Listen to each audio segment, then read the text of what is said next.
나훈아 본명 최홍기는 1947년 2월 11일 부산에서 태어났습니다. 그는 트로트 황제, 한국의 엘비스 프레슬리로 불리는 트로트 음악계의 전설 중 한 명입니다. 60년이 넘는 활동 기간 동안 홍시, 향역, 질풍의 사나이 등의 노래로 팬들에게 잊을 수 없는 흔적을 남겼습니다. 부산의 가난한 가정에서 태어난 그는 전후 시대의 고난을 딛고 중후한 목소리와 감성적인 연주 스타일로 문화 아이콘으로 자리매김했습니다. 하지만 화려한 스포트라이트 뒤에는 깊은 슬픔과 끊임없는 노력, 그리고 이루지 못한 꿈으로 가득 찬 삶이 있습니다.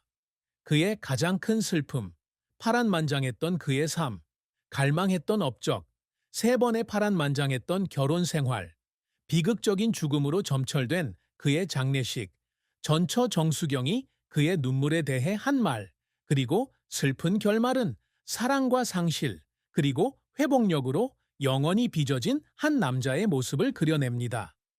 나훈아의 삶에서 가장 큰 슬픔은 1975년 그가 음악계의 전성기를 누리던 시절에 세상을 떠난 사랑하는 어머니를 잃은 것이었습니다. 나무 위키에 따르면 한국전쟁 이후 어려운 시기에 네 형제를 키우며 성실하게 일했던 어머니는 그에게 가장 큰 동기부여가 되었습니다. 부산의 빈민가에서 자란 나훈아는 어머니가 시장에서 생선을 파는 것부터 밤에 바느질하는 것까지 가족을 부양하기 위해 쉴 새 없이 일하는 모습을 자주 보았습니다. 어머니는 그의 어머니였을 뿐만 아니라 가족의 경제적 어려움에도 불구하고 그가 음악을 계속하도록 항상 격려해주는 든든한 친구였습니다. 어린 시절 그는 어머니에게 민요를 자주 불러주었고 어머니의 미소는 가장 소중한 보상이었습니다. 오랜 노력 끝에 폐질환으로 세상을 떠난 어머니는 그의 가슴에 영원히 아물지 않는 상처를 남겼습니다. 그는 가상 인터뷰에서 어머니가 불 옆에 앉아 노래를 불러주며 재워주시던 모습이 떠올라 밤잠을 설쳤다고 털어놓았습니다. 이러한 상실은 개인적인 고통일 뿐만 아니라 그의 안정감에 큰 상처를 남겼습니다. 어머니가 돌아가셨을 때 그는 대구에서 투어 중이었고 누나에게서 짧은 전화를 통해 소식을 접했습니다.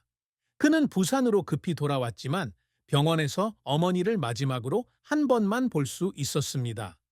어머니의 마지막 순간을 함께할 수 없다는 무력감은 평생 그를 괴롭혔습니다. 그는 가족보다 자신의 경력을 우선시했던 자신을 자책하며 명성은 기다릴 수 있지만 어머니는 기다릴 수 없다고 생각했습니다. 1980년 모의 콘서트에서 어머니를 추모하며 작곡한 어머니의 노래를 부르던 그는 중간에 멈춰서서 뺨에 눈물을 흘렸고 관객들도 함께 울음을 터뜨렸습니다.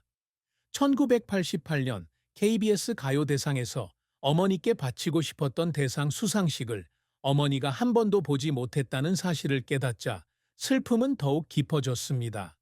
어머니를 잃은 슬픔은 그의 삶과 직업에 대한 관점을 형성했습니다. 가족과 함께했던 순간들에 더욱 감사하게 되었지만 동시에 더욱 위축되어 진심을 덜 나누게 되었습니다. 어머니와 함께 부산 해운대 해수욕장에 차를 몰고 가서 파도를 바라보며 위안을 찾던 날도 있었습니다. 그는 고향과 어머니에 대한 그리움에서 영감을 받았다고 전해지는 향역과 같은 더욱 애절한 노래를 쓰기 시작했습니다.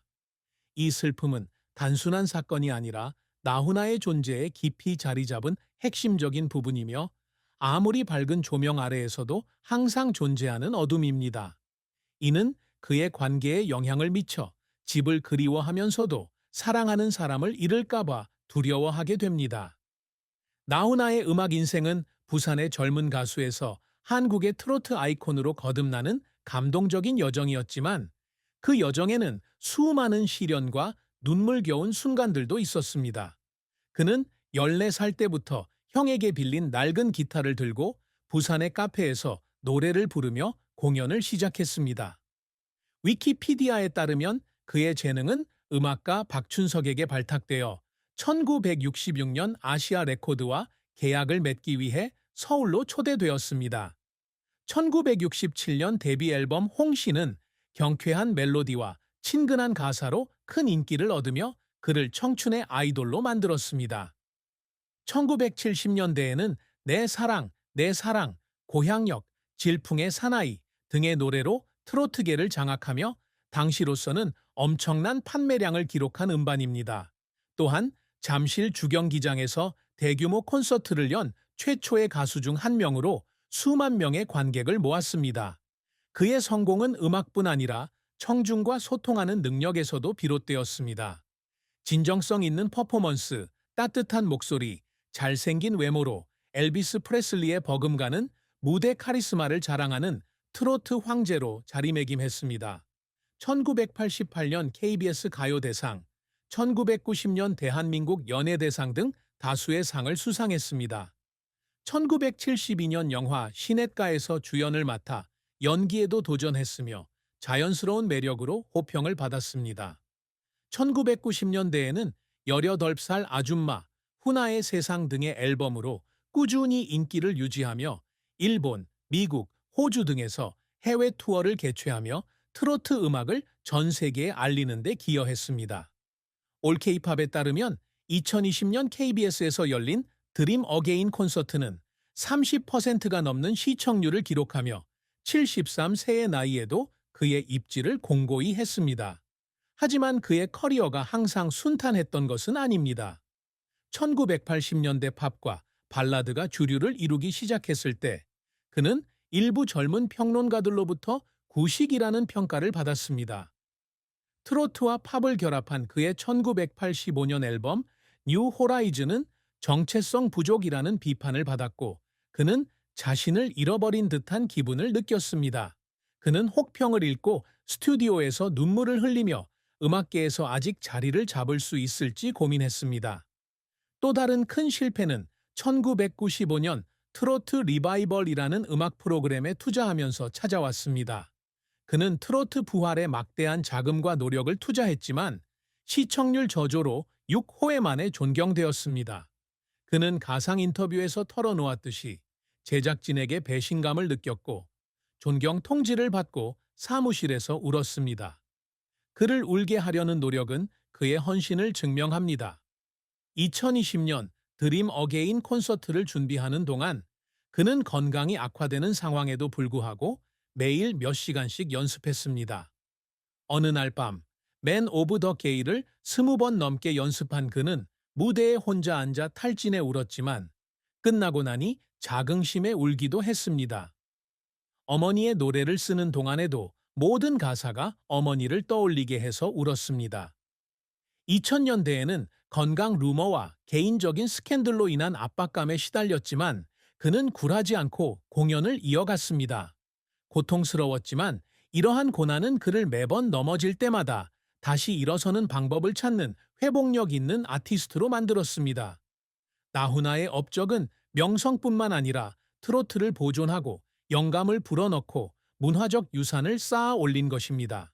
그는 1980년대와 1990년대에 간과되었던 트로트를 보존하는 데 열정적입니다. 그는 KBS 인터뷰에서 트로트는 한국의 영혼이며 저는 죽을 때까지 트로트를 부르겠습니다. 라고 말한 적이 있습니다.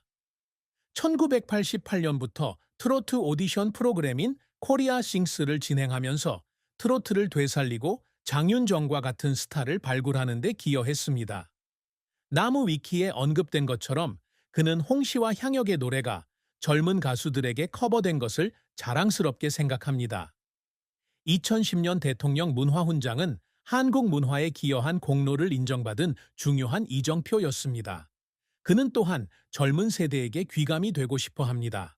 그는 정기적으로 학교에서 강연을 하며 부산에서 서울까지 자신의 여정을 공유합니다. 그는 콘서트 수익금의 일부를 기부하여 부산 어린이 재단과 같은 자선단체를 지원합니다. 한 허구의 이야기에서 그는 어린 학생이 자신의 연설을 듣고 감사 편지를 써주었고 그 편지를 통해 모든 노력이 보람 있었다고 말했습니다. 위키피디아에 따르면 그는 2,500곡이 넘는 노래를 작곡하며 영원한 음악적 유산을 남기고자 합니다. 이러한 업적은 항상 상으로 평가되는 것은 아니지만 열린 마음으로 살며 자신의 예술과 지역사회에 끊임없이 기여했던 한 남자의 증거입니다.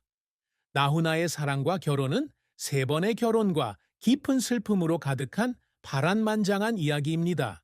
그의 첫 번째 결혼은 1973년부터 1975년까지 무용수 이수키와였습니다. 두 사람은 서울의 한 공연에서 만났고 이수키는 그의 진심에 매료되었습니다.